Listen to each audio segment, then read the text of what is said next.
Hello students, welcome to Kalyani IAS academy.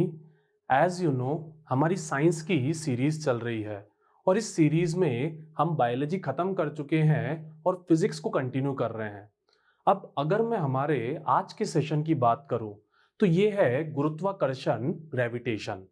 इस session में हम कई सारी चीजें पढ़ेंगे, जैसे बल क्या होता है, सार्वत्रिक गुरुत्वाकर्षण का नियम, गुरुत्वीय त्वरण, गुरुत्वीय त्वरण के मान में परिवर्तन, भार तथा द्रव्यमान, भारहीनता, लिफ्ट में आभासी भार, अभिकेंद्री बल और अपकेंद्री बल वगैरह।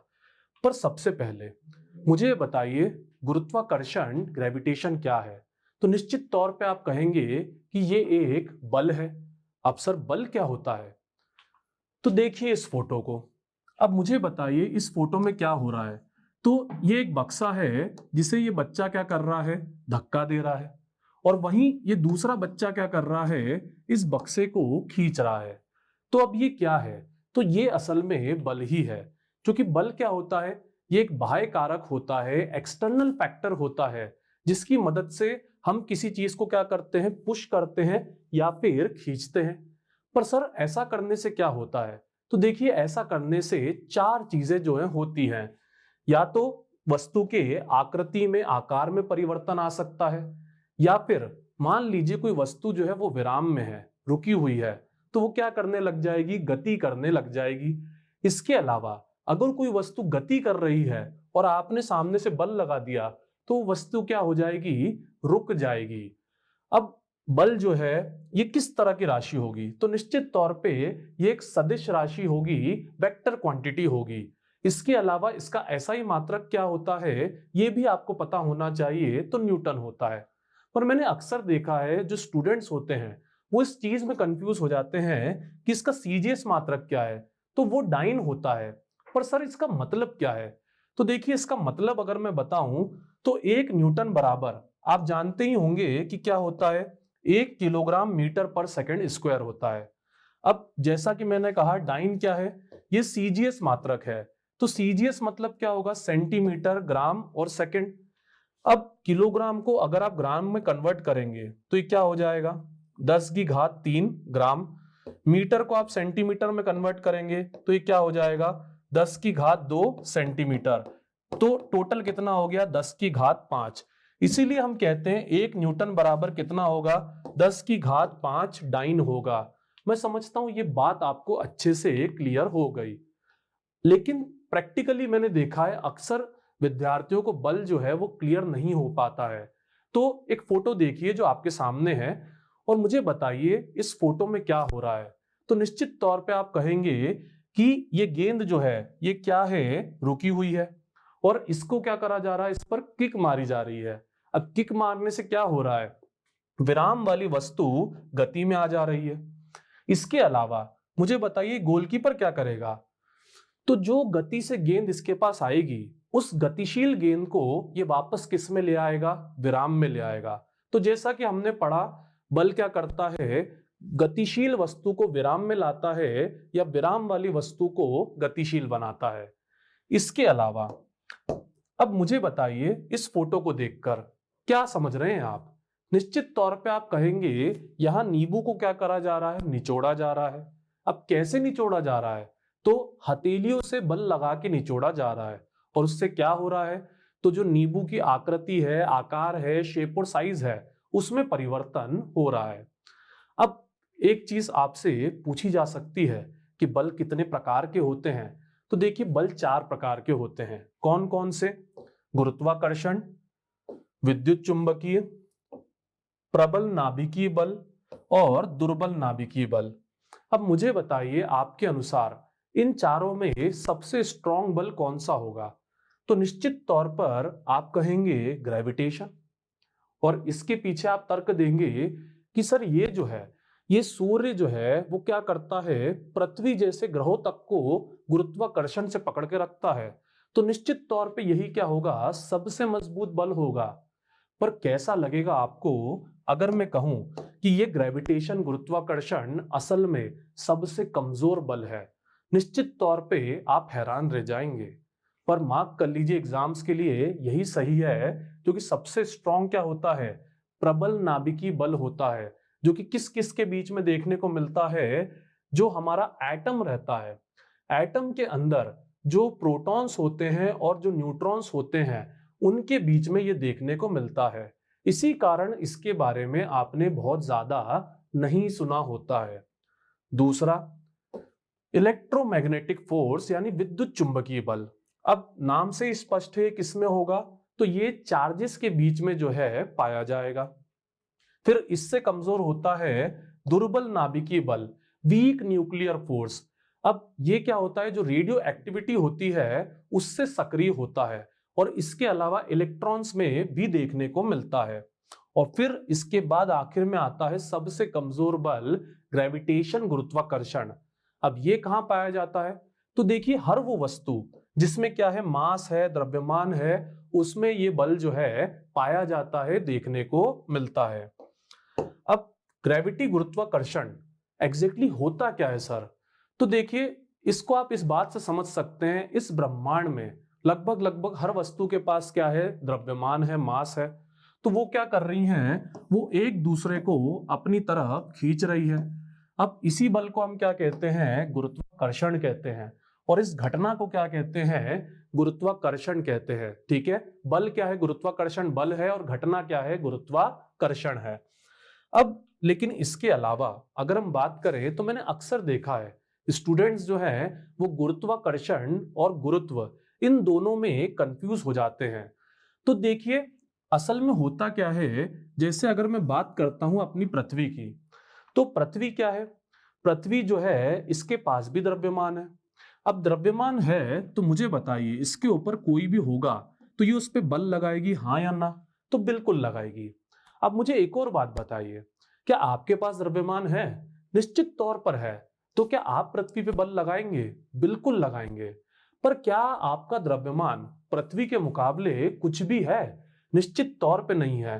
तो इस कारण क्या होगा, आपका बल ज्यादा नहीं होगा, कोई मतलब का नहीं होगा, तो पृथ्वी क्या करेगी, वही आपको केंद्र की ओर खींचेगी। तो इस प्रकार का जो एक तरफा बल होता है इसको हम क्या कहते हैं, तो गुरुत्व कहते हैं, ग्रेविटी कहते हैं। पर सर ग्रेविटी जो है और ग्रेविटेशन जो है दोनों में फर्क क्या है, तो देखिए फर्क की अगर मैं बात करूं तो ग्रेविटी असल में क्या है, जो गुरुत्वाकर्षण हमने पढ़ा है ये उसी का क्या है, एक प्रकार है। मैं समझता हूं ये बात भी आपको अच्छे से स्पष्ट हो गई। अब इसके बाद जो हमें समझना है वो है सार्वत्रिक गुरुत्वाकर्षण का नियम। अब सर ये क्या होता है, तो देखिए जरा इस फोटो को। अब इस फोटो में मुझे बताइए क्या है, तो एक हमारी पृथ्वी है और दूसरा चंद्रमा है। अब दोनों का क्या होता है, तो दोनों का द्रव्यमान होता है। अब मुझे बताइए द्रव्यमान है तो दोनों एक दूसरे को खींचेंगे, हाँ या ना, बिल्कुल हाँ। अब एक चीज समझिए, अगर किसी मैग्नेट को हम लेते हैं और एक मैग्नेट का आकार आप बड़ा कर दो, तो मुझे बताइए वो लोहे को ज्यादा ताकत से खींचेगा, हाँ या ना, निश्चित तौर पे हाँ। तो उसी तरीके से ये क्या होता है, ये जो बल है ये क्या होता है, द्रव्यमान के समानुपाती होता है। मतलब अगर वस्तुओं का बल बढ़ जाएगा तो ग्रेविटेशन गुरुत्वाकर्षण बल जो है वो भी क्या हो जाएगा, बढ़ जाएगा। इसी के विपरीत मुझे एक बात बताइए, अगर दो जो है मैग्नेट और लोहा हमने रखे हैं और उनके बीच की दूरी अगर हम क्या कर दे, बढ़ा दे, तो मुझे बताइए क्या मैग्नेट जो है वो लोहे को पकड़ के खींच पाएगा, निश्चित तौर पे नहीं खींच पाएगा। तो ऐसा क्यों, ऐसा इसलिए कि बल जो होता है वो दूरी पड़ने पर क्या हो जाता है, कमजोर हो जाता है। और वही चीज यहां पर भी है कि अगर दूरी बढ़ेगी किसके बीच में, पृथ्वी और चंद्रमा के बीच में, तो ये बल क्या हो जाएगा, कमजोर हो जाएगा। तो हम क्या कह सकते हैं, हम ये कह सकते हैं कि दो द्रव्यमान वाली वस्तुओं के जो बीच दूरी है उसके ग्रेविटेशन गुरुत्वाकर्षण क्या होता है, तो रेसिप्रोकल होता है, व्युत्क्रमानुपाती होता है। सर ये बातें तो समझ में आ गई, पर सर ये जी क्या है, तो देखिए ये बात आपको पता होनी चाहिए, एग्जाम से पूछा जा सकता है। जी गुरुत्वाकर्षण नियतांक है, ग्रेविटेशनल कांस्टेंट है। सर ग्रेविटेशनल कांस्टेंट, तो देखिए अभी जैसा कि आपने देखा F proportional to m1 m2 by r square है। अब इसमें अगर आप इक्वल्स टू बनाना चाहते हैं तो आपको यहाँ पे क्या लेना होगा, कांस्टेंट लेना होगा। तो वो कांस्टेंट असल में क्या है, वो g है। सर कांस्टेंट है तो इसकी कुछ वैल्यू होती होगी, निश्चित तौर पे इसकी वैल्यू होती है। इसका मान याद रख लीजिए, एग्जाम्स के लिए इंपॉर्टेंट है, 6.67 इंटू 10 की पावर -11 न्यूटन मीटर स्क्वायर पर किलोग्राम स्क्वायर। सर क्या ये याद करना पड़ेगा? तो निश्चित तौर पे ये आपको याद नहीं करना है। सर याद कैसे करेंगे फिर? तो देखिए जरा, बड़ी आसान सी बात है, जी को एक तरफ लीजिए, दूसरी तरफ जो है एफ की यूनिट मुझे बताइए क्या हो जाएगी, तो न्यूटन हो जाएगी। आर स्क्वायर को ऊपर भेजिए, आर स्क्वायर की क्या हो जाएगी, तो मीटर स्क्वायर हो जाएगी। m1 m2 को नीचे भेजिए, क्या हो जाएगी, किलोग्राम स्क्वायर हो जाएगी। तो बड़ी आसानी से इस तरीके से आप इसको क्या कर सकते हैं, याद कर सकते हैं। अब इसके बाद गुरुत्वाकर्षण नियतांक जो है वो किस पे निर्भर होगा? तो देखिए, आप जो है बकायदा समझ सकते हैं, ये मास पे निर्भर करेगा और दूरी पर निर्भर करेगा। पर सर मास और दूरी पर निर्भर करेगा, इसका और क्या मतलब हो सकता है? तो इसका और मतलब ये है कि आकार कैसा है वस्तु का, इससे कोई मतलब नहीं है, ये उससे क्या है, स्वायत्त है, इंडिपेंडेंट है। और इसके अलावा इनके बीच में माध्यम क्या है, माध्यम क्या है मतलब निर्वात है, निर्यात वैक्यूम है, या फिर कोई मीडियम है, इससे भी कोई फर्क नहीं पड़ता। तो मतलब सर ये ब्रह्मांड में क्या हर जगह देखने को मिलेगा? बिल्कुल हाँ, इसीलिए इसे हम क्या कहते हैं, इसे हम सार्वत्रिक नियतांक कहते हैं, यूनिवर्सल कांस्टेंट जो है कहते हैं। मैं समझता हूं ये बातें आपको अच्छे से स्पष्ट हो गई। अब इसके बाद ग्रेविटेशन के बाद हमें समझना है गुरुत्वीय त्वरण, एक्सेलरेशन ड्यू टू ग्रेविटी। अब जैसा कि आपने समझा, ग्रेविटेशन का ही प्रकार क्या होता है, ग्रेविटी होती है। अब ग्रेविटी में क्या होता है, तो जो पृथ्वी है वो क्या करती है, वस्तु को अपनी तरफ खींचती है, क्योंकि पृथ्वी का जो वजन है वो दूसरे से बहुत ज्यादा है। अब मुझे बताइए, ऐसे में जो वस्तु है क्या उसके भार से कोई फर्क पड़ेगा? निश्चित तौर पे कोई फर्क नहीं पड़ेगा, क्योंकि वो नेग्लिजिबल है, किसके मुकाबले, पृथ्वी के भार के मुकाबले। पर सर इसी बात को आप मैथ्स में प्रूव कर सकते हैं? तो बिल्कुल कर सकता हूं। फोर्स क्या होता है, न्यूटन के सेकंड नियम से ma होता है। अभी हमने देखा गुरुत्वाकर्षण से फोर्स क्या होता है, जी m1 m2 by r square होता है। दोनों को अगर आप इक्वल ले लोगे तो m क्या हो जाएगा, निश्चित तौर पे कैंसल हो जाएगा। तो g बराबर क्या आ जाएगा, जी m बाय आर स्क्वायर आ जाएगा। तो देख सकते हैं आप यहाँ पे वस्तु का मास क्या है, वो कैंसल आउट होके गायब हो गया है। तो इस कारण होता क्या है, कोई भी वस्तु जो पृथ्वी के ऊपर है वो निश्चित तौर पे क्या होती है, हमेशा ऊपर से क्या होती, नीचे की तरफ आती है। उदाहरण के लिए अगर मैं भी ऊपर जाऊंगा तो मैं वापस से कहां आ जाऊंगा, नीचे आ जाऊंगा। तो इसी को हम क्या कहते हैं, इसी को हम ग्रेविटी कहते हैं। पर अब एक बात और बताइए, अगर मैं बहुत ऊंचाई से गिरूंगा तो फिर मैं कैसे नीचे आऊंगा? निश्चित तौर पे मेरे अंदर क्या होगा, एक्सेलरेशन होगा, त्वरण होगा। तो इस त्वरण को क्या कहेंगे, इस त्वरण को हम गुरुत्वीय त्वरण यानी एक्सेलरेशन ड्यू टू ग्रेविटी जो है कहेंगे। और इसको हम जी से क्या करेंगे, प्रदर्शित करेंगे। सर गुरुत्वीय त्वरण ढंग से समझ नहीं आया तो बने रहिए, अगली स्लाइड में आपको ये क्लियर हो जाएगा। अब ये जी जो है ये क्या है, एक्सेलरेशन है, तो इसका मात्रक क्या होगा, मीटर पर सेकेंड स्क्वायर जो है होगा। इसके अलावा एक्सेलरेशन क्या होता है, तो निश्चित तौर पे ये एक सदिश राशि, वेक्टर क्वांटिटी होती है। तो ये भी एक सदिश राशि होगा, वेक्टर क्वांटिटी होगा। इसके अलावा जी का मान जो है वो कितना लिया जाता है, तो 9.8 मीटर पर सेकेंड स्क्वायर जो है लिया जाता है। पर सर इसका मतलब क्या होता है, ये बात हमें आज तक समझ नहीं आई। तो देखिए जरा, इसका मतलब जी जो है उसकी वैल्यू आपको मालूम ही है, 6.67 इंटू 10 की पावर -11। इसके अलावा आप क्या करें, पृथ्वी का जो क्या कहते हैं द्रव्यमान है, और यहाँ पर जो दूरी है वो आप पुट कर दीजिए। तो जब आप ये पुट करेंगे, जब ये रेडियस आप पुट करेंगे, तो उससे क्या होगा, उससे आपको जो वैल्यू मिलेगी वो वैल्यू लगभग कितनी होगी, 9.8 मीटर पर सेकेंड स्क्वायर के बराबर होगी। इसी को हम क्या कहते हैं, जी की वैल्यू भी कहते हैं। सर गुरुत्वीय त्वरण अच्छे से और समझा दीजिए। तो देखिए इस फोटो को, इस फोटो में क्या हो रहा है, ध्यान से ऑब्जर्व करके बताइए।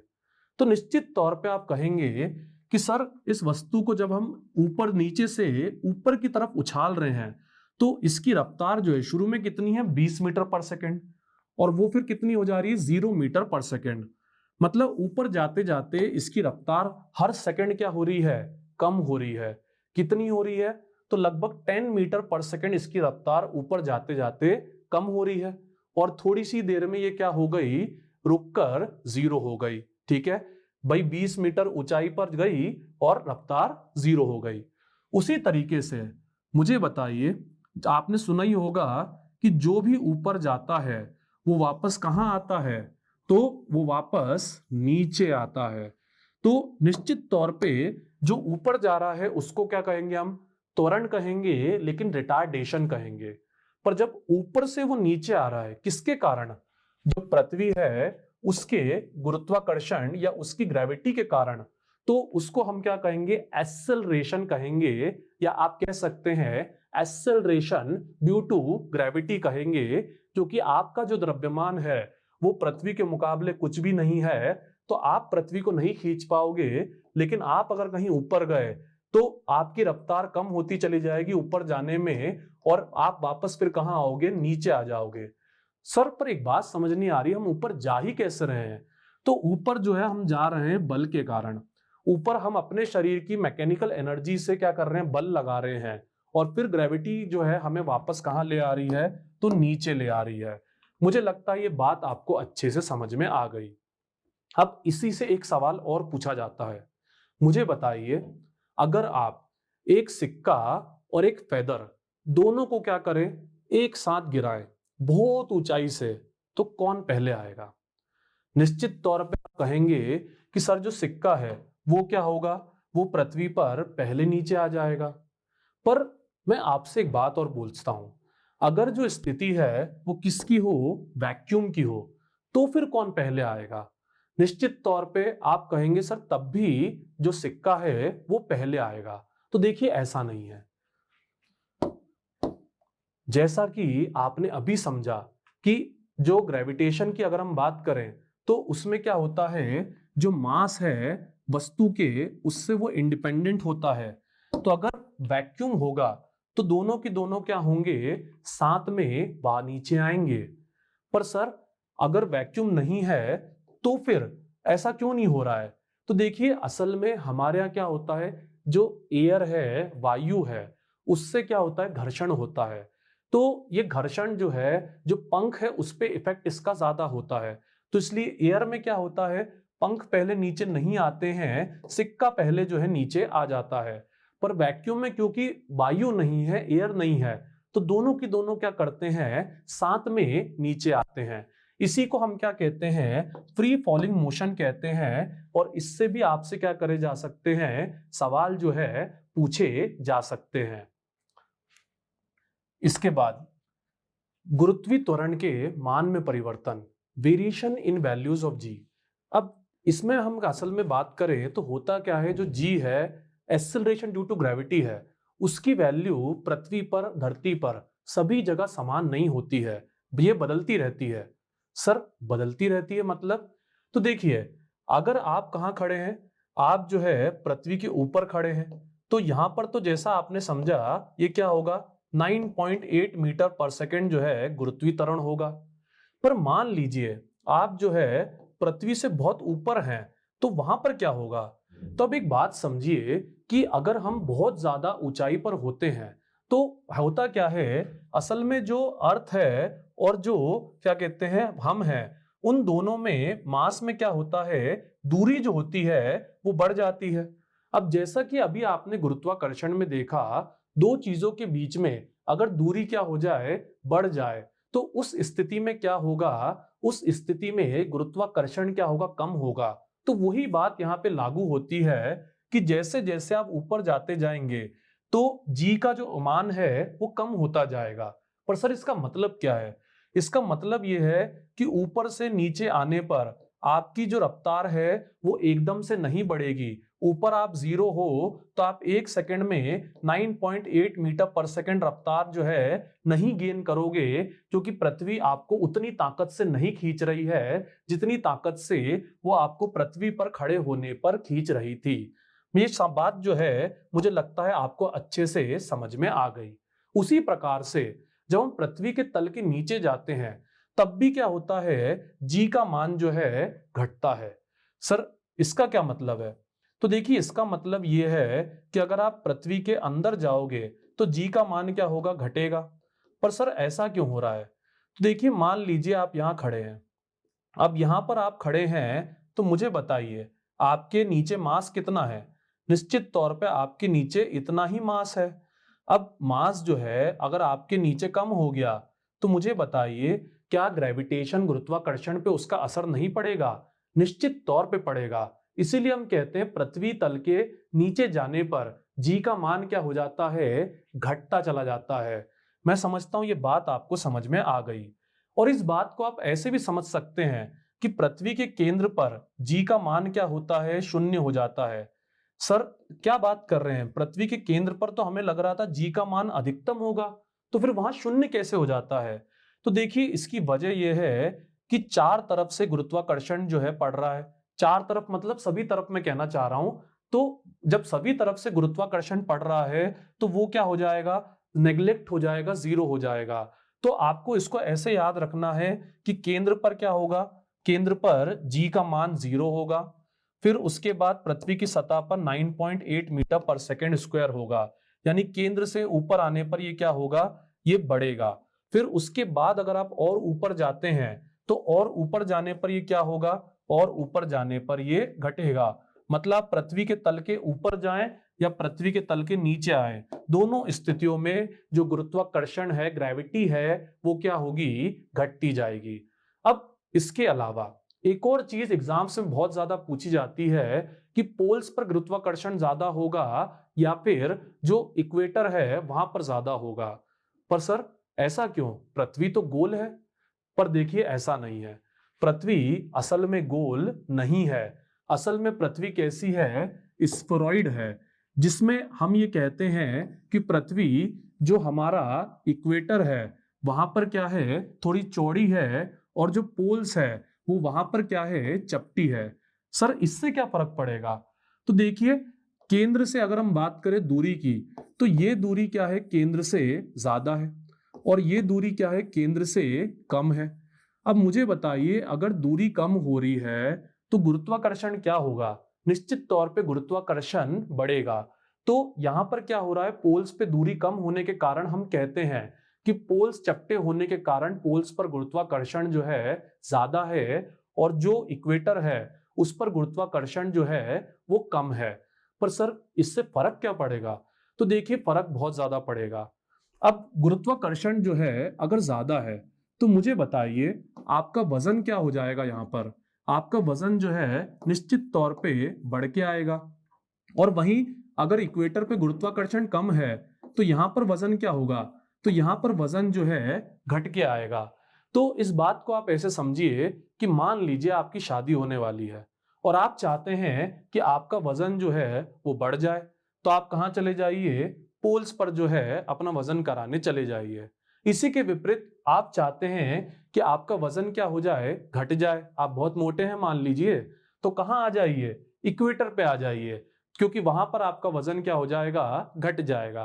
पर ये तो मजाक वाली बात है। प्रैक्टिकली आपको ये ध्यान रखना है कहाँ ग्रेविटी बढ़ेगी, कहाँ वेट बढ़ेगा, कहाँ ग्रेविटी घटेगी और कहाँ वेट घटेगा। ठीक है। इसके बाद अगला टॉपिक जो हमें आज समझना है वो है भार तथा द्रव्यमान, वेट और मास। ये क्या होता है? तो देखिए जरा, मैं समझता हूं हम सब ये समझ चुके हैं अभी तक कि किसी भी चीज जिसका क्या होता है, द्रव्यमान होता है, उसको ग्रेविटी क्या करती है, नीचे की तरफ जो है खींचती है।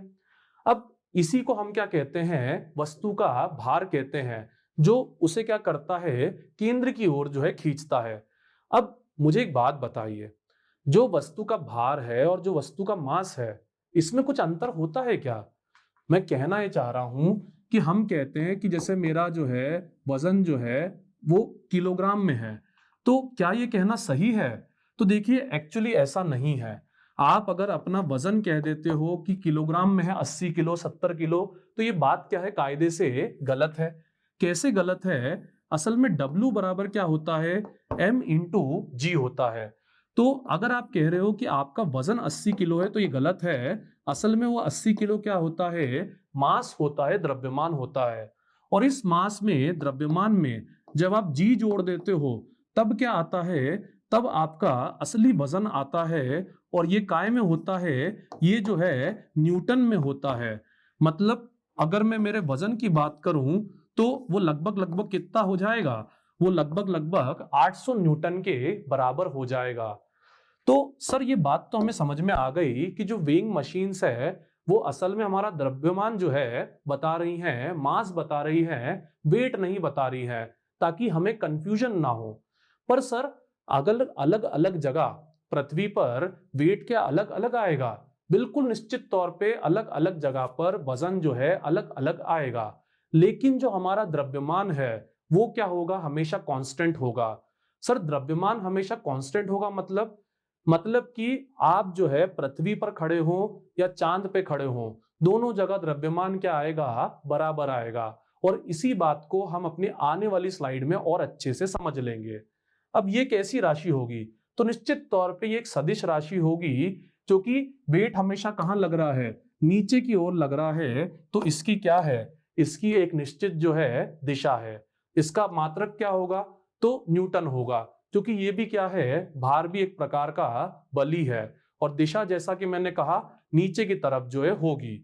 अब जैसा कि आपने समझा, वस्तु का भार क्या होता है, बदलता रहता है। तो पोल्स पे भार अलग होगा और इक्वेटर पे भार जो है अलग होगा। इसको ही जैसा मैंने कहा, मास और वेट, इनके बीच में आपको क्लैरिटी होनी चाहिए। तो इसको आप ऐसे और समझ सकते हैं, सूर्य, पृथ्वी और चंद्रमा, इन तीनों की बात करते हुए इसको आप और अच्छे से समझ सकते हैं। जैसे चंद्रमा की अगर मैं बात करूं, तो मुझे बताइए, क्या चंद्रमा का मास जो है पृथ्वी के मुकाबले बहुत कम है? निश्चित तौर पे नहीं। चंद्रमा का काफी मास है, काफी द्रव्यमान है। तो जब ऐसा है तो इसका क्या होगा, इसका निश्चित तौर पे अपना गुरुत्व होगा। अब जब अपना गुरुत्व होगा तो कितना होगा, तो इसका गुरुत्व जो है, जो हमारी पृथ्वी है उससे क्या है, 1/6 गुना है। यानी पृथ्वी से 6 गुना कम है। अब पृथ्वी से 6 गुना कम है इसका, तो सर क्या सूर्य का जो द्रव्यमान है, या सूर्य का अगर हम बात करें, सूर्य पे जो गुरुत्व है वो क्या होगा? तो वो निश्चित तौर पे सूर्य के द्रव्यमान के ज्यादा होने के कारण बहुत क्या होगा, ज्यादा होगा। और कितना ज्यादा होगा, तो 27 गुना ज्यादा होगा। सर ये जी 1/6 कम होना, या फिर सी जी जो है वो 27 गुना होना, इससे कुछ फर्क पड़ता है? तो बिल्कुल फर्क पड़ता है। एक व्यक्ति जिसका द्रव्यमान आप मान लीजिए 120 किलो है पृथ्वी पर, और उसी का द्रव्यमान निश्चित तौर पे चांद पे भी कितना होगा, 120 किलो ही होगा। लेकिन अगर हम वजन की बात करें, तो जो वजन उसका लगभग 1200 न्यूटन हो रहा है पृथ्वी पर, वो 6 गुना कम हो जाएगा। और कितना होगा, मात्र जो है 200 न्यूटन होगा चंद्रमा पर। तो जैसा कि मैंने आपको भी बताया, काफी फर्क पड़ता है। इसके अलावा एक चीज आपको और समझना है, जो कि ये भारहीनता, वेटलेसनेस। सर भारहीनता, भारहीनता मतलब मुझे बताइए, अगर आप अंतरिक्ष में हैं तो आप कैसा महसूस करेंगे? निश्चित तौर पे आप बहुत हल्का महसूस करेंगे और इस तरीके से आप उड़ने लग जाएंगे।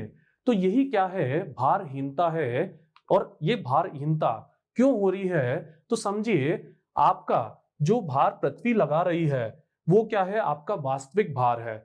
लेकिन जैसा कि आपने समझा, पोल्स पर, इक्वेटर पर, सब जगह गुरुत्वाकर्षण क्या होता है, अलग अलग होता है, गुरुत्व अलग अलग होता है।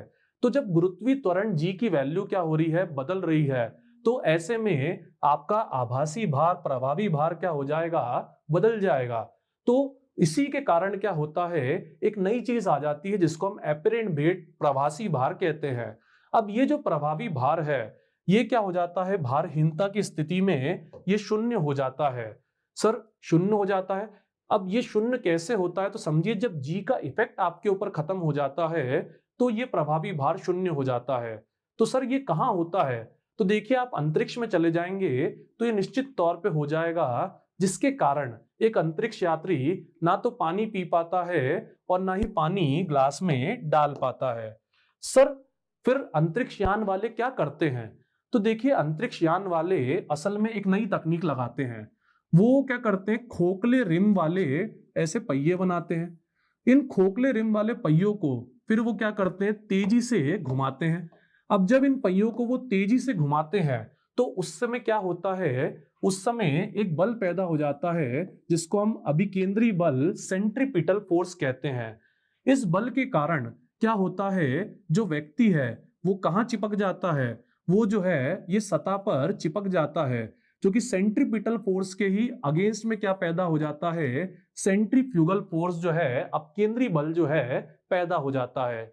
इसी के जरिए अंतरिक्ष यान जो है चलते हैं। इसीलिए आप फिल्म्स वगैरह में देखते हैं कि कभी कभी लाइट चली जाती है वहां पर भी, तो वहां पर क्या होता है, वापस से गुरुत्वाकर्षण शून्य हो जाता है, भारहीनता की स्थिति आ जाती है। यही चीज आपको लिफ्ट में भी देखने को मिलती है। जब लिफ्ट की क्या हो जाती है, डोरी जो है टूट जाती है। सर डोरी टूट जाती है तो देखिए जरा, अगर लिफ्ट रुकी हुई है तो निश्चित तौर पे क्या होगा, आपका नीचे की तरफ जो है वेट बनेगा, कितना बनेगा, mg बनेगा। अब लेकिन मान लीजिए ये लिफ्ट जो है वो कहां आने लग गई, नीचे की तरफ आने लग गई, तो नीचे की तरफ तो आपका क्या लग रहा है, mg लग रहा है। पर इस स्थिति में समझिए जरा, न्यूटन का तीसरा नियम, हर क्रिया की प्रतिक्रिया होती है। तो यहां पर क्या होगा, इसके रिवर्स में भी क्या होगा, फोर्स पैदा होगा, जिसको हम क्या बोलते हैं, m इंटू ए। अब ये रिवर्स में फोर्स पैदा हो गया तो निश्चित तौर पे यहां क्या होगा, आपका वजन जो है वो कम हो जाएगा। प्रैक्टिकली भी समझिए, जब लिफ्ट बहुत तेजी से नीचे आती है तो हमें कैसा लगता है, थोड़ा हल्का हल्का महसूस होता है। इसी के विपरीत स्थिति समझिए, जैसा कि आपने समझा mg कहां लग रहा है, नीचे की तरफ लग रहा है। अब वस्तु जो है ऊपर जा रही है। अब वस्तु ऊपर जा रही है तो मुझे बताइए क्रिया की प्रतिक्रिया कहां होगी, तो निश्चित तौर पे नीचे की तरफ होगी। तो नीचे क्या लगेगा, ma लग जाएगा। तो ये स्थिति क्या हो जाएगी, m ऑफ g प्लस ए हो जाएगी। तो जब m ऑफ g प्लस ए हो जाएगा तो इस स्थिति में क्या होगा, आपका वजन जो है बढ़ जाएगा। और होता भी यही है, जब लिफ्ट बहुत तेजी से ऊपर जाती है तो हमें लगता है कि हमारा वजन क्या हो गया है, बहुत ज्यादा बढ़ गया है। और एक और चीज, मान लीजिए लिफ्ट में क्या हो जाए, डोरी टूट जाए, तो हम सब किताब में पढ़ते हैं कि डोरी टूटने पर भारहीनता आ जाती है। पर ऐसा होता क्यों है, तो देखिए जरा, mg कहां लग रहा है, निश्चित तौर पे mg जो है आपने समझा वो नीचे लग रहा है। और ma लिफ्ट कहां आ रही है, नीचे आ रही है, तो रिएक्शन कहां होगी, ऊपर होगी।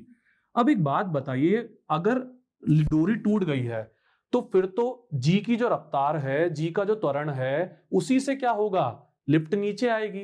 तो ऊपर की तरफ जो रिएक्शन फोर्स लगेगा वो कितना होगा, निश्चित तौर पे वो mg के बराबर हो जाएगा। अब जो वो mg के बराबर हो जाएगा तो mg माइनस ma कितना हो जाएगा, 0 हो जाएगा।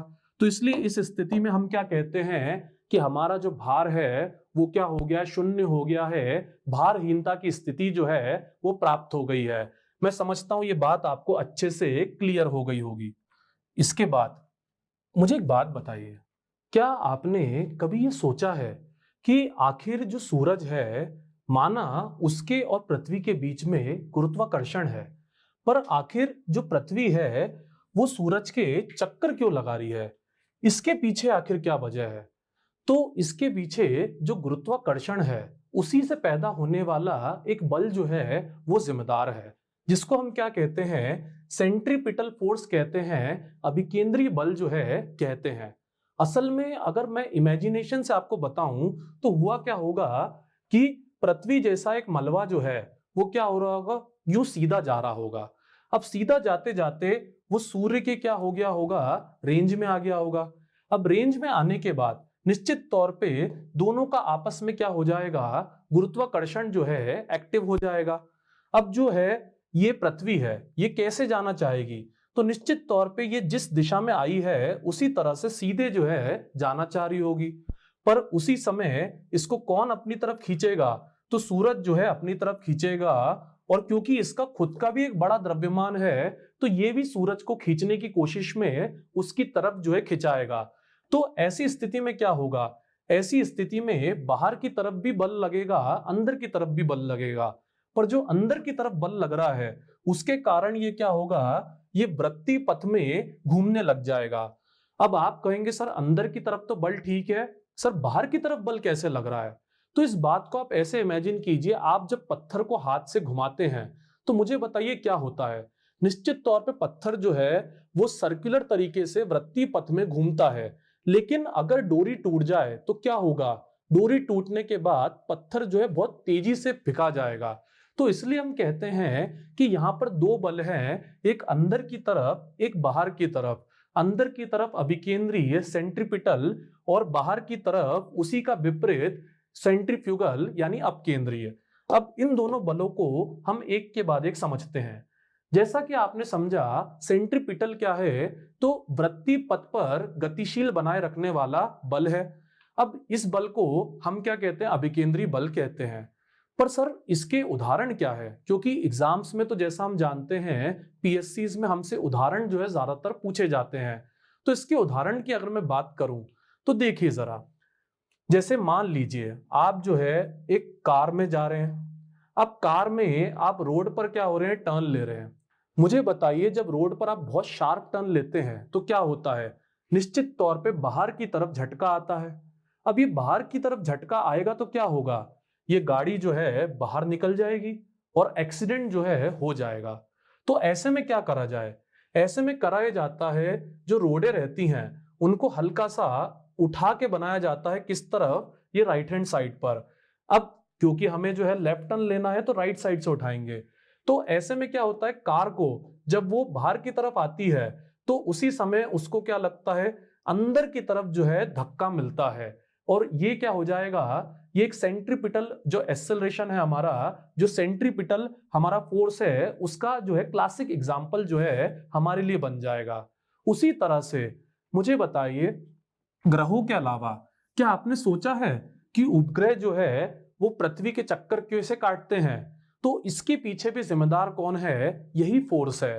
होता यह है कि जब हम उपग्रहों को लॉन्च करते हैं तो वो इस तरीके से कुछ लॉन्च होते हैं। लॉन्च होकर जब वो इस तरीके से हमारी पृथ्वी के ऑर्बिट की एक निश्चित स्थिति में पहुंच जाते हैं तो वो क्या होते हैं? सीधे चलने लग जाते हैं। अब जब सीधे चल रहे हैं तो भाई निश्चित तौर पे क्या होगा? पृथ्वी उन्हें अपनी तरफ खींचेगी, पर वो क्या चाहेंगे? वो सीधे जाना चाहेंगे। तो ऐसे में क्या होता है? एक सेंटर की तरफ फोर्स क्रिएट हो जाता है जिसको हम सेंट्रीपिटल फोर्स जो है कहते हैं।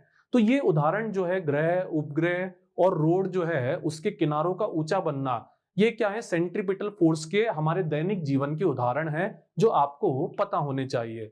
अब इसके अलावा जैसा कि मैंने कहा, गेंद को अगर हम घुमा रहे हैं तो उसमें भी क्या होगा? केंद्र की तरफ जो फोर्स लगेगा वो सेंट्रीपिटल फोर्स होगा। पर एक बात समझिए, सेंट्रीपिटल और सेंट्रीफ्यूगल, अभिकेंद्रीय और अपकेंद्रीय, दोनों बल असल में साथ में काम करते हैं। जब एक बल केंद्र की तरफ पैदा होता है तो जैसे मैंने कहा, दूसरा बल क्या होता है? बाहर की तरफ जो है लगने लग जाता है, जिसको हम क्या कहते हैं? अपकेंद्रीय बल जो है, सेंट्रीफ्यूगल फोर्स जो है कहते हैं। अब सर ये बल जो है क्या कहते हैं इसको एग्जैक्टली? तो एग्जैक्टली अगर मैं बात करूं तो ये एक काल्पनिक बल है। काल्पनिक बल मतलब, मुझे बताइए केंद्र की तरफ बल जो है वो पहले लगेगा कि अपकेंद्री पहले लगेगा? निश्चित तौर पे केंद्र की तरफ जो बल है वो पहले लगेगा। अब केंद्र की तरफ जब बल लगेगा तभी क्या होगा? ये बल जो है बाहर की तरफ जो है लगना शुरू होगा। अब बाहर की तरफ जब ये लगना शुरू होगा तो मुझे बताइए इसकी प्रकृति क्या होगी? इसकी प्रकृति निश्चित विपरीत होगी किसके? सेंट्रीपिटल फोर्स के। और इसकी दिशा भी क्या होगी? जैसा कि हमने कहा, बाहर की तरफ होगी। और इसी को इसीलिए हम क्या कहते हैं? सूडो फोर्स कहते हैं, छद्म बल जो है वो कहते हैं। सर बात तो समझ में आ गई, पर क्या इसका भी कुछ प्रैक्टिकल एप्लीकेशन है? तो हाँ बिल्कुल है। देखिए जरा इस फोटो को, मुझे बताइए ये किसका फोटो है? तो जो वॉशिंग मशीन ड्रायर होता है ये असल में उसका फोटो है। अब वॉशिंग मशीन में क्या होता है, जब आपको कपड़े सुखाने होते हैं तो असल में ड्रायर को तेजी से घुमाया जाता है गोल गोल। अब मुझे बताइए, आप ड्रायर को तेजी से गोल गोल घुमाओगे तो क्या होगा? जो कपड़े हैं उसके अंदर के पानी का। अब याद कीजिए भारहीनता वाला डायग्राम। निश्चित तौर पे जब किसी चीज को आप जोर से गोल गोल घुमाते हो तो भले ही सेंटर से बल दिया जा रहा है, पर क्या होता है उसमें बाहर की तरफ भी बल लगता है, क्योंकि वो व्यक्ति ये सोचता है कि अगर डोरी टूट जाए तो मैं बाहर की तरफ क्या हो जाऊं, फेंका जाऊं। भारहीनता में हमने समझा था इसी तरीके से क्या हो रहा है, भार जो है लाया जा रहा है। तो जो अंदर कपड़े हैं उन कपड़ों में से क्या होगा, पानी क्या होगा, बाहर की तरफ जो है फेंकाएगा। अब पानी बाहर की तरफ फेंकाएगा तो क्या होता है, ड्रायर में इस तरह के छोटे छोटे छेद होते हैं जिनके जरिए वो पानी को क्या कर लेता है, एब्जॉर्ब कर लेता है। तो हम ये कह सकते हैं कि जो अपकेंद्री बल है, सेंट्रीफ्यूगल फोर्स है, इसका दैनिक जीवन में भी बहुत उपयोग है। जैसे कि अपकेंद्री बल के अगर मैं कुछ और उदाहरणों की बात करूं तो इस पर आधारित कई उपकरण जो है बनाए गए हैं। जैसे अपकेंद्र शोषक सेंट्रीफ्यूगल ड्रायर, इसी का एक उदाहरण हमने अभी वॉशिंग मशीन के तौर पे समझा है। इसके अलावा क्रीम सेपरेटर, अगर आपने देखा हो दूध में से क्या करा जाता है, मथ के क्रीम जो है अलग कर ली जाती है, तो वो भी अपकेंद्री बल के ही कारण होता है। और अपकेंद्रण पंप और अपकेंद्रण फुकनी, ये भी इसके ही क्या है, उदाहरण है। पर इसके अलावा एक और उदाहरण जो है यहां पर दिया जा सकता है। मुझे लगता है आपने ये झूला जो है अपने जीवन में कभी ना कभी देखा होगा, जिसमें क्या करा जाता है, जोरों से पहिए को घुमाया जाता है। अब जब घुमाया जाता है तो मुझे बताइए आपके साथ क्या होता है। निश्चित तौर पे आप जो है बाहर की तरफ पिकाते हैं। अब मुझे बताइए अगर आप बाहर की तरफ पिका रहे हैं तो ये कौन सा बल होगा, निश्चित तौर पे ये अपकेंद्री बल होगा। और ऐसे समय में बचने के लिए आप क्या करते हैं, जो लोहे की रॉड है उसे पकड़कर टिक जाते हैं। तो मैं समझता हूं ये उदाहरण भी आपको अच्छे से स्पष्ट हो गया होगा। अब मुझे लगता है ग्रेविटेशन, गुरुत्वाकर्षण को आप सब जो है काफी अच्छे से समझ चुके हैं। और साथ ही साथ मुझे लगता है कि आप ये भी समझ चुके हैं कि हमारे जितने भी ग्रह हैं, ये सारे ग्रह क्या कर रहे हैं, चक्कर काट रहे हैं किसका, सूरज का। और इनके चक्कर काटने की वजह क्या है, तो वजह है गुरुत्वाकर्षण यानी ग्रेविटेशन। अब लेकिन आज के सेशन की अगर मैं बात करूं तो अभी जो है हम फिजिक्स में डील कर रहे हैं, तो हमें ग्रह से ज्यादा ये समझना है कि आखिर सैटेलाइट उपग्रह क्या होता है, क्योंकि इससे भी कुछ क्वेश्चंस जो हैं पूछ लिए जाते हैं। अब सैटेलाइट उपग्रह की अगर मैं बात करूं तो हाँ जी, आप सही सोच रहे हैं कि असल में जो ग्रह रहते हैं उनकी भी जो चक्कर काटने का काम करता है उसको हम क्या कहते हैं, उपग्रह कहते हैं, सैटेलाइट कहते हैं। अगर मैं इसके उदाहरण की बात करूं तो चंद्रमा क्या है, ये पृथ्वी का एक उपग्रह है। पर इसके अलावा आर्यभट्ट और इनसेट 2B, ये भी क्या है, उपग्रह के उदाहरण है। अब आप कहोगे सर इनका नाम तो हमने कम ही सुना है। तो ऐसा इसलिए कि उपग्रह असल में क्या होते हैं, दो प्रकार के होते हैं। एक होता है आर्टिफिशियल सैटेलाइट और दूसरा होता है नेचुरल सैटेलाइट। नेचुरल यानी कि प्राकृतिक उपग्रह। अब ये तो निश्चित तौर पे क्या हो जाएगा, जैसे चंद्रमा जो क्या कर रहा है, ग्रह के चक्कर काट रहा है। अब ये नेचुरल कहा जा रहा है, मतलब प्रकृति ने ही क्या करा है, इसका निर्माण किया है। पर इसी के विपरीत मानव जो है उसने भी क्या कर दिया है, उपग्रह बना दिए हैं जो क्या कर रहे हैं, ग्रहों का चक्कर काट रहे हैं। और इन्हें हम क्या कहते हैं, कृत्रिम उपग्रह कहते हैं, आर्टिफिशियल सैटेलाइट जो है कहते हैं। अब जैसा कि हमने समझा, उपग्रह जो है वो दो प्रकार के होते हैं, पहला प्राकृतिक और दूसरा कृत्रिम उपग्रह। जिसमें प्राकृतिक उपग्रह हम समझ चुके हैं कि ये क्या कर रहे हैं, प्रकृति के द्वारा निर्मित है और ग्रहों के चक्कर काट रहे हैं। और कृत्रिम उपग्रह की अगर मैं बात करूं तो जैसा कि हमने समझा, ये मानव द्वारा निर्मित है। पर सवाल उठता है कि आखिर कृत्रिम उपग्रह क्यों बनाए जाते हैं। और इसके अलावा जो इनसेट 2B है, इसकी अगर मैं बात करूं तो इसे हम तुल्यकाली उपग्रह कहते हैं, यानी सिंक्रोनस जो है सैटेलाइट कहते हैं। इसका क्या मतलब होता है, तो देखिए कृत्रिम उपग्रह को भी अगर हम डिटेल में समझे तो ये दो प्रकार के होते हैं। एक को हम कहते हैं जियो स्टेशनरी सैटेलाइट और दूसरे को हम कहते हैं पोलर सैटेलाइट। अब आप कहेंगे सर इनका क्या मतलब है, तो जियो स्टेशनरी यानी तुल्यकाली उपग्रह और पोलर यानी ध्रुवीय उपग्रह। पर सर इन चीजों में थोड़ी क्लैरिटी नहीं आ पाती है, तो इसके लिए ये स्लाइड देखिए जो आपके सामने है। मैं साइड हो जाता हूं। अब मुझे बताइए इस स्लाइड को देखकर आपको क्या समझ आ रहा है। तो निश्चित तौर पे आप कहेंगे कि सर यहाँ से हमें कुछ बातें समझ आ रही है। जैसे पहली बात करूं तो आपको ये दिख रहा होगा कि पृथ्वी क्या कर रही है, घूम रही है, वेस्ट टू ईस्ट जो है घूम रही है। और उसी तरह से जो पृथ्वी की विषुवत रेखा इक्वेटर है, वहीं इक्वेटर के अबाउट क्या हो रहा है, ये उपग्रह भी घूम रहा है। मतलब ये उपग्रह पृथ्वी की तरह कैसे घूम रहा है, वेस्ट से ईस्ट दिशा में घूम रहा है, विषुवत रेखा में घूम रहा है। इसके अलावा मुझे बताइए ये उपग्रह जो है इसका आवर्तकाल या टाइम पीरियड आपको क्या नजर आ रहा है। तो निश्चित तौर पे आप कहेंगे कि जो पृथ्वी है उसकी जो रेवोल्यूशन है, उसका जो रोटेशन है, सॉरी, उस रोटेशन की अगर हम बात करें तो वो 24 घंटे है। और उस रोटेशन की तरह ये जो सैटेलाइट है इसका जो रेवोल्यूशन है ये क्या है, ये भी 24 घंटे है। तो इसका आवर्तकाल क्या नजर आएगा हमें, तो ये आ जाएगा 24 घंटे। और इसके अलावा एक और चीज आप ध्यान से देखिए, ये सैटेलाइट जो है इससे एक सीधी रेखा जा रही है। मुझे बताइए ये रेखा जो है कहां पे जा रही है, तो आप कहेंगे साउथ अमेरिका। मतलब अगर कोई व्यक्ति साउथ अमेरिका में खड़ा है तो उसको ये सैटेलाइट कैसा दिखेगा, उसको ये सैटेलाइट जो है भू के लिए एकदम स्थिर नजर आएगा। तो इसलिए हम इसे क्या कहते हैं, भू स्थिर जो है सैटेलाइट जो है कहते हैं। जियो स्टेशनरी सैटेलाइट जो है इसका दूसरा नाम है। ठीक है, अब देखिए जरा, जैसा कि हमने समझा भू स्थिर उपग्रह जियो स्टेशनरी सैटेलाइट क्या होता है, तो पृथ्वी से 36,000 किलोमीटर की ऊंचाई पर होता है। सर 36,000 किलोमीटर की ऊंचाई मतलब, तो देखिए जरा यहाँ पे ये जो व्हाइट लाइन आपको दिख रही है, ये व्हाइट लाइन असल में कितनी दूरी पर है, तो ये जो है 36,000 किलोमीटर की ऊंचाई पर है। ठीक है, इसके अलावा अब ध्यान से पढ़िए, परिक्रमण काल और परिभ्रमण काल। तो पृथ्वी का जो रोटेशन है, पृथ्वी का जो परिभ्रमण काल है, उसके बराबर सैटेलाइट का क्या होता है, परिक्रमण काल होता है, रेवोल्यूशन पीरियड होता है।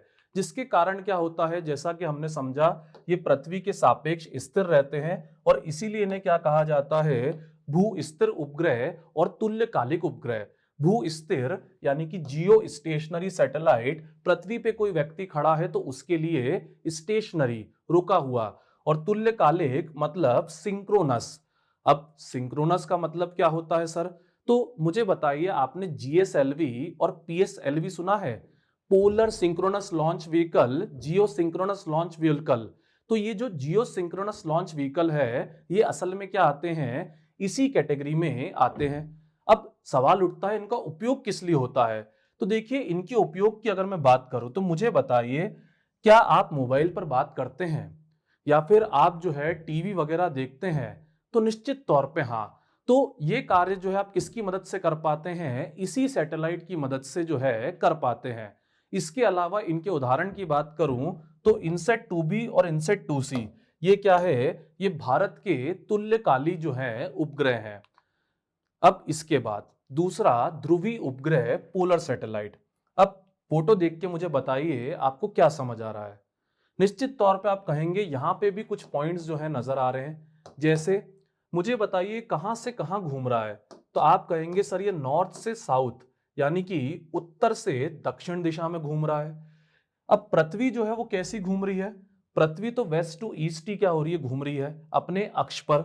अब लेकिन जो अक्ष है, ये देखिए जो अक्ष है उसके अबाउट असल में क्या हो रहा है, ये घूम रहा है। मतलब हम कह सकते हैं कि ये उपग्रह जो है कैसे घूम रहे हैं, तो ये ध्रुवीय कक्षा, जो ध्रुव की कक्षा है उसमें घूम रहे हैं। अब इसके अलावा मुझे बताइए इनकी भी क्या होगी, निश्चित तौर पे इनकी भी पृथ्वी से क्या होगी, दूरी होगी। तो इनकी जो दूरी की अगर मैं बात करूं तो ये कितनी हो जाती है, ये लगभग जो है 500 किलोमीटर के अबाउट जो है हो जाती है। इसके अलावा इनका भी क्या होगा, एक आवर्तकाल होगा, एक टाइम पीरियड होगा जिसमें ये अपना चक्कर क्या कर रहे होंगे, पूरा कर रहे होंगे। तो इनका आवर्तकाल जो है, टाइम पीरियड जो है वो कितना रहता है, 84 मिनट, या आप कह सकते हैं 2 से 3 घंटे। और इनको हम क्या कहते हैं, पोलर सैटेलाइट जो है, ध्रुवीय उपग्रह जो है कहते हैं। क्यों कहते हैं वो तो निश्चित तौर पे आप समझ ही गए होंगे, क्योंकि ये क्या करते हैं, जैसा कि अब हमने समझा, ध्रुवीय कक्षा में परिक्रमण जो है करते हैं। इसके अलावा अगर हम बात करें ऊंचाई में, तो देखिए ध्यान से सुनिए, जो जियो स्टेशनरी सैटेलाइट है वो 36,000 किलोमीटर की ऊंचाई पर रहता है और ये जो है उनके मुकाबले पृथ्वी के बहुत पास होते हैं, 500 से 8,800 किलोमीटर के लगभग ऊंचाई पर। इसके अलावा इनका आवर्तकाल जैसा कि हमने समझा 84 मिनट होता है। और भारत में जो पीएसएलवी, अब पीएसएलवी का फुल फॉर्म बताइए, तो निश्चित तौर पे आप कहेंगे पोलर सिंक्रोनस लॉन्च व्हीकल। तो जो पीएसएलवी श्रेणी के जो सैटेलाइट होते हैं वो इसी के अंतर्गत आते हैं। अब आप कहेंगे सर ये क्या काम करते हैं, तो मुझे बताइए, क्या आपको मौसम के बारे में, वेदर फोरकास्टिंग के बारे में आपने सुना है? बिल्कुल निश्चित तौर पे आपने सुना होगा। तो उसमें हम क्या बताते हैं कि बारिश होने वाली है या फिर आज बहुत धूप रहेगी। तो ये सब कैसे पता पड़ता है? तो असल में ये पोलर सैटेलाइट की ही मदद से पता पड़ता है। पर आप कहेंगे सर ऐसा क्यों? तो देखिए होता क्या है, अगर हम बात करें तो हमारे यहाँ जो विंड्स होती हैं वो कैसी चलती हैं, नॉर्थ से साउथ चलती हैं। वजह क्या रहती है भैया? उत्तर में क्या है, बहुत ज्यादा ठंड है। और अगर हम बात करें इक्वेटर पे, विषुवत रेखा पे, तो वहां क्या है, वहां पर गर्मी है। जिसके कारण क्या होता है, हवाएं जो हैं उनमें क्या होते हैं, बदलाव आते हैं उनकी परिस्थिति में। तो उसी के अनुसार क्या होता है, हमारे यहाँ बारिश वगैरह सब चीजें जो हैं हमें हवाओं के कारण देखने को मिलती है। डिटेल में तो ये सब बातें ज्योग्राफी में समझी जाती है। तो अगर कोई सैटेलाइट कैसा चलाया जाए, पोलर ही चलाया जाए, तो उससे क्या होगा, इन चीजों को समझने में आसानी होगी। तो इसलिए आप याद कर सकते हैं कि पोलर सैटेलाइट से क्या होता है, मौसम, बादल, वायुमंडल या फिर ओजोन परत, इनके बारे में हमें सूचना मिलती है। और इसी के विपरीत जैसा हमने समझा, जो जियो स्टेशनरी सैटेलाइट होते हैं उनसे हमें क्या होता है, दूर संचार जो है, कम्युनिकेशन जो है, उसकी सुविधा जो है मिलती है। मैं समझता हूं दोनों सैटेलाइट्स के जो उपयोग है आपको अच्छे से क्लियर हो गए और अब आपको जियो स्टेशनरी और पोलर सैटेलाइट दोनों में कोई डाउट जो है नहीं होगा। पर इसके अलावा आपको एक चीज और समझना है आज के सेशन में, वो ये आखिरी चीज है आज के सेशन की, कि आखिर ये सैटेलाइट जो है ये लॉन्च कैसे किए जाते हैं, आखिर कैसे ये हमारी जो कक्षा है उसमें घूमने लग जाते हैं, या फिर जो रॉकेट है वो अंतरिक्ष में आखिर कैसे पहुंचा दिए जाते हैं। तो इसको आप ऐसे समझ सकते हैं, मान लीजिए यहां से आपने कोई चीज जो है फेंकी, अब आपने उसको धीमा फेंका, तो मुझे बताइए क्या होगा? निश्चित तौर पे वो पृथ्वी पे आ जाएगा। अब इसके अलावा आपने क्या करा, थोड़ा तेज फेंका, तो क्या होगा? तो आप कहेंगे सर आएगा तो वो भी पृथ्वी पे, पर वो थोड़ा क्या जाएगा, दूर जाएगा। पर मान लीजिए आपने इससे भी तेज किसी चीज को क्या कर दिया, फेंक दिया, तब क्या होगा? तो तब वो जो है, जो हमारी कक्षा है, जो हमारा ऑर्बिट है, उसमें क्या करने लग जाएगा, घूमने लग जाएगा। और इसी को हम क्या कहते हैं, ऑर्बिटल वेलोसिटी कहते हैं, कक्षीय वेग कहते हैं। अब लेकिन अगर जो है आपने इससे भी तेज रफ्तार से उसको फेंक दिया तो क्या होगा? तो निश्चित तौर पे वो यहाँ सैटेलाइट की तरह कक्षा में नहीं घूमेगा, वो क्या करेगा, हमारी कक्षा से ही बाहर निकल जाएगा, क्योंकि उसकी जो वेलोसिटी है वो क्या हो जाएगी, बहुत ज्यादा बढ़ जाएगी। तो ये रॉकेट की मैं बात कर रहा हूं, इसे हम क्या कहेंगे, एस्केप वेलोसिटी, पलायन वेग कहेंगे, जिससे रॉकेट क्या करे जाते हैं, अंतरिक्ष में छोड़े जाते हैं। सर बात तो समझ आ गई, पर ये ऑर्बिटल वेलोसिटी और एस्केप वेलोसिटी है क्या? तो देखिए, अगर हम बात करें सबसे पहले ऑर्बिटल वेलोसिटी यानी कक्षीय वेग की, तो किसी भी उपग्रह को अपनी कक्षा में बने रहने के लिए या घूमने के लिए जितनी न्यूनतम रफ्तार की आवश्यकता होती है उसे हम कक्षीय वेग जो है कहते हैं। अब कक्षीय वेग की अगर मैं बात करूं, तो कोई वस्तु जिसका द्रव्यमान जो है m है, जिसकी स्पीड v1 है और जिसकी त्रिज्या r है, तो उसके लिए ये वैल्यू कितनी होगी?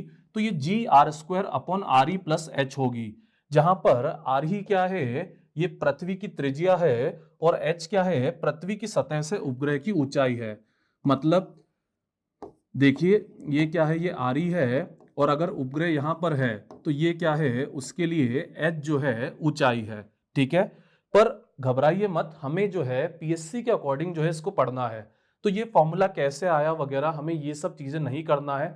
हमें जो मेन चीज समझना है वो ये है कि अगर कोई चीज क्या कर रही है, पृथ्वी के नजदीक जो है उड़ रही है, तो निश्चित तौर पे उसके एच की वैल्यू क्या हो जाएगी, बहुत कम हो जाएगी। जब एच की वैल्यू कम हो गई तो क्या होगा, आर ई से आर ई स्क्वायर जो है वो कैंसिल हो जाएगा, तो ये कितना बचेगा, ये v0 जो है ये रूट जी आर जो है बचेगा, जिसकी वैल्यू आपको पता होनी चाहिए 7.92 किलोमीटर पर सेकेंड। ध्यान से सुनिए, 7.92 किलोमीटर पर सेकेंड, मतलब अगर आपको अर्थ से कोई सैटेलाइट छोड़ना है तो आपको उसको जो है न्यूनतम 7.92 किलोमीटर पर सेकेंड की रफ्तार से क्या करना होगा, छोड़ना होगा। सर सैटेलाइट भारी होगा कि हल्का, इससे भी तो फर्क पड़ेगा। तो देखिए ऐसा नहीं है, आप इस फॉर्मूले में देख सकते हैं, ये फॉर्मूला क्या है, मास से इंडिपेंडेंट है, तो मास से फर्क नहीं पड़ेगा। आप कहोगे सर ऐसा कैसे पॉसिबल है, तो पृथ्वी जो है उसका द्रव्यमान इतना ज्यादा है कि उसके मुकाबले हमारे द्रव्यमानों का कोई फर्क जो है वो पड़ता ही नहीं है। मैं समझता हूं ये बातें आपको अच्छे से स्पष्ट हो गई। ये आप देख सकते हैं इस फोटो में कि ये क्या है, ये इसकी ऑर्बिटल वेलोसिटी है जिससे वो क्या कर रहा है, घूम रहा है और पृथ्वी में अपनी कक्षा में बना हुआ है। ठीक है, अब इसके बाद जैसा कि आपने समझा, एक निश्चित रफ्तार से भी अगर रफ्तार तेज हो गई, यानी ऑर्बिटल वेलोसिटी से भी अगर तेज रफ्तार हो गई, तो क्या होगा, रॉकेट की तरह वो हमारी पृथ्वी की कक्षा से बाहर हो जाएगा, जिसको हम क्या कहते हैं, एस्केप वेलोसिटी या पलायन वेग जो है कहते हैं। अब उपग्रह का पलायन वेग क्या होगा, तो आप मेरे ख्याल से समझ चुके हैं, ये वो न्यूनतम रफ्तार होगी जिससे अगर हम किसी वस्तु को फेंक रहे हैं तो वो पिंड क्या करेगा, जो हमारी पृथ्वी का गुरुत्वाकर्षण क्षेत्र है उससे बाहर निकल जाएगा और वापस पृथ्वी पर लौटकर नहीं आएगा। अब इसका फॉर्मूला क्या है, तो वीई बराबर रूट टू जी आर ई है। पर इससे आपको बहुत ज्यादा इत्तेफाक नहीं रखना है, आपका जो अधिकतम इत्तेफाक है वो इस चीज से रहेगा कि आखिर पृथ्वी का पलायन वेग कितना है। मतलब अर्थ से अगर किसी चीज को गुरुत्वाकर्षण क्षेत्र से बाहर निकलना है तो उसको किस रफ्तार से फेंकना पड़ेगा, तो ये रफ्तार आपको पता होनी चाहिए, ये है 11.2 किलोमीटर पर सेकेंड। अब इसके मुकाबले अगर मैं बात करूं किसकी, चंद्रमा की, तो चंद्रमा का जो पलायन वेग है वो इससे काफी कम है, वो है मात्र 2.4 किलोमीटर पर सेकेंड। पर सर इससे कोई फर्क पड़ता है, तो निश्चित तौर पे पड़ता है। मुझे बताइए, हमारी पृथ्वी पर वातावरण है, एटमॉस्फेयर है, वायुमंडल है, हाँ या ना, निश्चित तौर पे आप कहेंगे हाँ। पर क्या चंद्रमा पे ये चीजें हैं, तो नहीं है। तो क्यों नहीं है, क्योंकि चंद्रमा का जो पलायन वेग है वो क्या है, पृथ्वी से बहुत कम है। अब पलायन वेग कम होने से क्या होता है, जो चंद्रमा की गैसेस हैं वो क्या कर जाती हैं, वो उड़ जाती हैं। मतलब मान लीजिए उसके पास कभी गैसेस रही होंगी पूरी, तो वो क्या हो गई, पूरी उड़ गई, क्योंकि उन गैसेस का जो वेग है वो ये 2.4 किलोमीटर पर सेकंड से क्या है, ज्यादा है, जिसके कारण वो क्या हो गई, उड़ गई। मैं समझता हूं ये बातें आपको अच्छे से स्पष्ट जो है हो गई है। अब यहीं से आपको क्वेश्चन आ जाएगा, पृथ्वी का पलायन वेग कितना है या चंद्रमा का पलायन वेग जो है कितना है। अब इसके बाद अगर मैं बात करूं तो देखिए, ग्रेविटेशन जो है वो हमारा पूरा फिनिश हो गया है और मुझे लगता है ये सेशन जो है आपको बहुत अच्छे से समझ में आ गया होगा। अब जो हमारा अगला सेशन रहेगा उसमें हम वर्क, एनर्जी और पावर जो है उसको डिस्कस करेंगे। तो अगर ये सेशन पसंद आया हो तो कल्याणी आईएएस एकेडमी के चैनल को सब्सक्राइब करना ना भूले। Thanks for watching.